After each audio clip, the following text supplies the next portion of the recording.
So we all know that things in the United States are not going well right now, to say the least. We are headed toward fascist authoritarianism in this country as a criminal president seeks to nullify the other two branches of government in his quest to attain absolute power and to rule as a dictator. I mean, that's what's going on. But not all is lost, at least not yet. And to my mind, there are real reasons for hope. And that's what I want to talk about in this video today. And to set the stage for that, I want to discuss briefly a case in which Donald Trump was struck down, at least temporarily. He was blocked by the Supreme Court yet again. And then I want to move on from that to talk about why I think there are reasons for hope and why people should not give up. This is not the time to give up. Anyway, let me read this for you. And by the way, as I'm recording this, it is Saturday morning, April 19th. This article from The Hill. The Supreme Court early Saturday halted the administration's ability to use the Alien Enemies Act to swiftly deport migrants to El Salvador who are being detained in portions of Texas for now. The emergency order temporarily blocks the deportations until the High Court resolves the American Civil Liberty Union's emergency appeal, which was filed hours earlier over concerns that more deportation flights were imminent.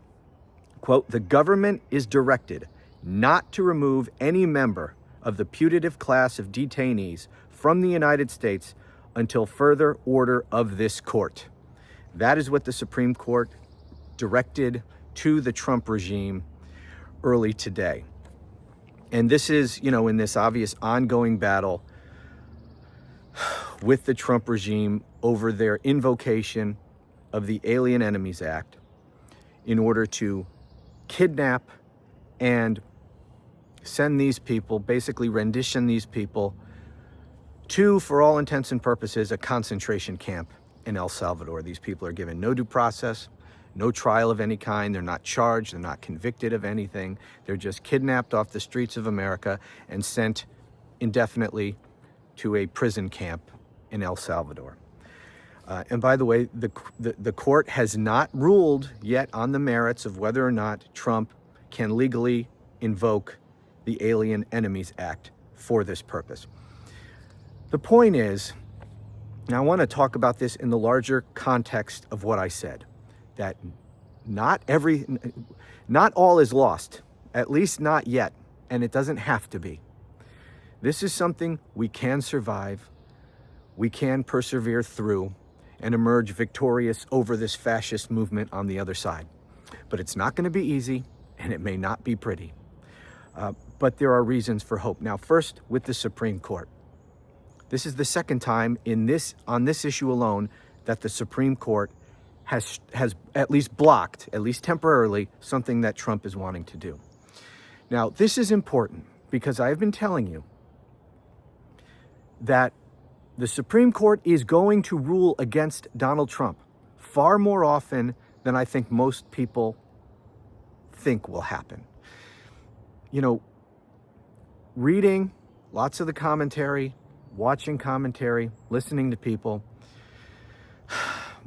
I hear over and over again that the Supreme Court is just a rubber stamp for whatever Donald Trump wants. They will go along with anything, including his, if he declares martial law, rounds people up, all of this stuff, just issues an executive order to suspend the Constitution. They'll go along with all of it. That's ridiculous. There's no evidence of that. None whatsoever. This Supreme Court, with all 6 of these Republican justices, 3 of whom were appointed by Donald Trump, have ruled against Donald Trump time and again on some pretty big cases. All of these people ruled against him on his phony claims about a stolen election. I mean, they could have helped him overturn that election. They didn't. They shot him down. And on many cases since then, they've shot him down. And they're shooting him down now. That doesn't mean they're always going to do the right thing. They won't.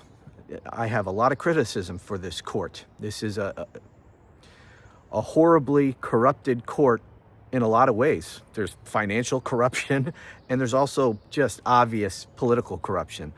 In far too many cases, these people are not serving as objective, interpreters of the law and the Constitution, but they too often act as just political hacks on the court. So I'm not making excuses for them. And certainly they have authored some really, really horrible opinions. The immunity case, for example, the 14th Amendment case seeking to bar Donald Trump from office under Section 3 of the 14th Amendment. And people cite those two cases as evidence that they are just a rubber stamp for Donald Trump. I will point out that in that 14th Amendment case, that was a unanimous decision of the court. The legal issues involved are not as cut and dry as people on our side make out. Now, I think the 14th Amendment clearly prohibits Donald Trump from serving as president, but how that is implemented absent an enabling statute passed by Congress, it becomes more difficult. That was what the court was wrestling with. I think they got that completely wrong, but it wasn't as cut and dry as people say. And as I said, all three of the liberal justices went along with the Republican majority. So are you saying that those people are a rubber stamp for Donald Trump? No. So citing that case as evidence that they are just all in the tank for Donald Trump, is not correct. So this court, as bad as it is, will rule against Donald Trump. They will get it a lot wrong, but they will get it right from time to time. And therein lies some degree of hope. Don't mistake me. I'm not putting too much hope in the Supreme Court to save us from this. Don't misunderstand. But I just want to point out, the court is ruling against Donald Trump right now. They are not necessarily going to go along with some of the worst things that he wants to do. So that's number one. But beyond that, there are other reasons percolating out there, bubbling to the surface, things that are happening that should be cause for some hope.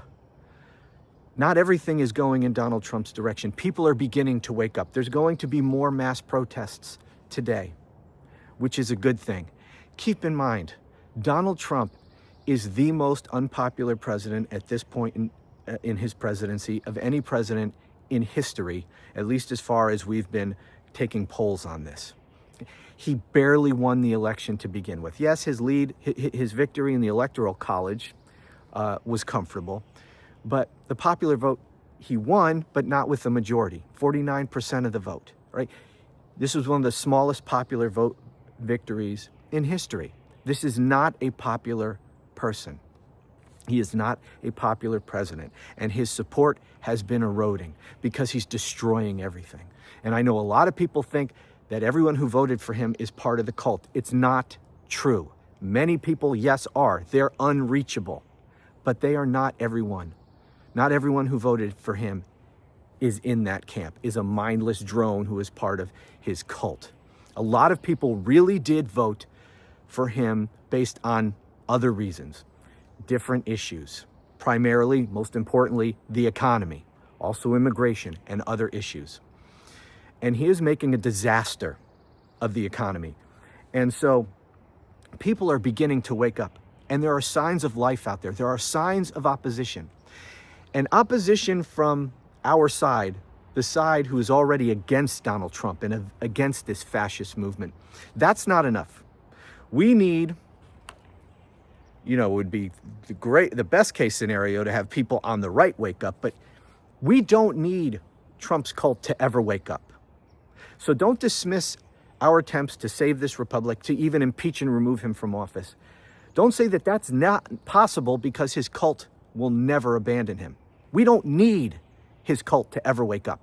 There's not enough of them. There may be 20, 25%, maybe, of the country. And I'd be surprised if there were that many. Many people, tens of millions of people, didn't even bother to vote in the last election. Those people, by definition, are not part of his cult. If they were, they would have voted for him. If you're in the cult, you would do anything to vote for your cult leader. The fact that they stayed home means that they're not part of the cult. We can reach those people, wake those people up. And people who voted for him based on issues that he obviously will not succeed in the promises that he made to them on those issues. Like, for example, he promised free in vitro fertilization. He promised to end the Ukraine war in the first 24 hours, which now he's giving up on. He's just going to walk away from that, and on and on and on. There's all these issues that people may have voted for him for. He's going to make all of those things worse. And those people will begin to wake up. Those people can be reached. If we reach people who voted for him on issues and are disappointed or angry at what he is doing, and people who didn't bother to vote at all, you couple those groups with those of us who have been awake this whole time and have been opposing this fascist movement, that's more than enough to impeach him, to remove him, to stop this madness. We don't need the cult. And to that end, I saw some signs of life in the Wall Street Journal. They published an op-ed talking about maybe Donald Trump needs to be impeached. In the Wall Street Journal. This is a publication owned by Rupert Murdoch, who owns Fox News. He allowed that to be published. He probably directed that to be published. Starting to talk about impeaching this man. Now, why do they want him impeached? Because he's destroying the economy. Because these rich people, the oligarch class, the billionaire class, is waking up to the fact that this guy is not who they thought he was going to be. Stupidly, they supported him, but they didn't support him because they're part of his cult. And that's important to keep in mind. They supported Donald Trump because they viewed him as a useful idiot. We support this jackass, and he will give us what we want. Well, they supported him, and he's giving them the opposite of what they want. He's destroying the economy. He's tanking the stock market. He's destroying our economic relationships with other countries. He's destroying everything that they voted for him to improve. So the billionaire class is beginning to abandon him. That's the reason that the Wall Street Journal is talking about impeaching him. Now, I wish they were talking also about impeaching him for the flagrant violations of the Constitution. That's not the reason. But you know what? If they want to impeach him over tariffs or whatever, I'm all for that too. I mean, that was a flagrant violation of the Constitution as well. You know, only Congress has power to impose tariffs, and yet he's doing it unilaterally. So, you know, whatever. I'll take the help. If they want to start calling for his impeachment, then I'm all for it. We also have the National Review publishing articles heavily critical of the Trump administration. And they are going after him over his violations of the Constitution with respect to this Abrego Garcia case. Now, I don't know everything that they write. I don't subscribe, but I come across their articles now and then. And I was reading a series of articles this morning in which they were hammering Trump. I mean, hammering him. This could have come from MSNBC or something. Over his flagrant violations of the rule of law, the Constitution, lying about what the Supreme Court told him to do to facilitate the return of Abrego Garcia. I mean, they were going after him hard. National Review. So we got the Wall Street Journal starting to say these things. A Rupert Murdoch publication. The National freaking Review starting to come to their senses. Okay? You even have people, commentators on Fox News. I saw a piece from Karl Rove criticizing strongly the Trump administration for their incompetence. We're 3 months in, guys. We're not even 100 days.